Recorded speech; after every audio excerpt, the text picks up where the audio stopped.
तो आपण मैंने शीत दिन में पालंग शाग खाऊे तो निहाती भाव तो पालंग शाग आलू पकईकि तो निहाती एमती बनातु तो बहुत बढ़िया लगे।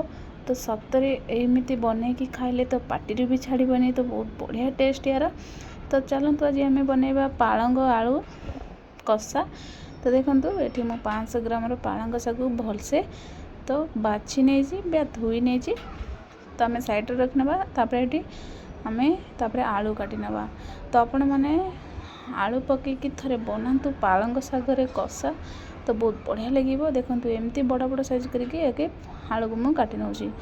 तापर ये 2 चम्मच तेल पकईकि गोटे बड़ पियाज मुझे फास्ट फ्राए कर नौची। तो आपण मैंने जब बने ना तो निहाती रेसिपी बनातु बहुत बढ़िया लगे भात सहित रुटी सहित। तापर ये जीरा पकई नौची 2टा कंचा लंका पकई नौची।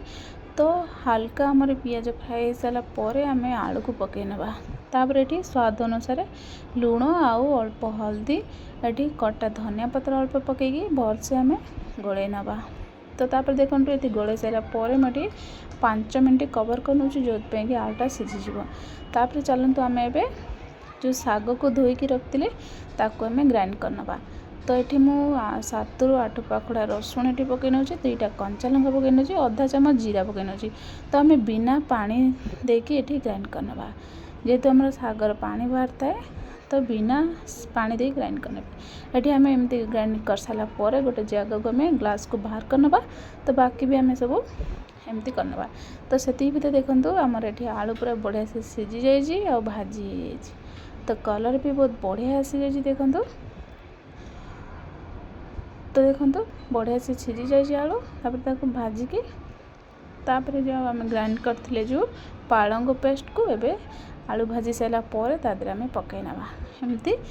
तापर गोले नवा। देखो ये 2 ରୁ 3 चम्मच से मु पानी दे दूची। तो आउ बेसी देवा दरकार नहीं। तो बस एतिकी कौन करें ना गोले सारिकी भलसे आम को कवर करनवा।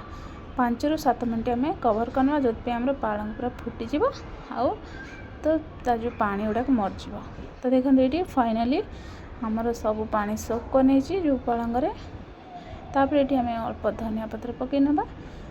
तापर आउ टिके हल्का आम कषि नवा जो आम टेस्ट बहुत बढ़िया लगे। देखो एमती सुखा टाइप बने नेबे तो बहुत बढ़िया लगे खाइबा को।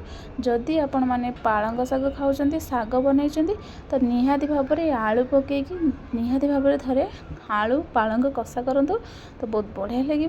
तो देखिए जान पारती वीडियो भल लगे लाइक शेयर सब्सक्राइब करना भल लगे कमेंट।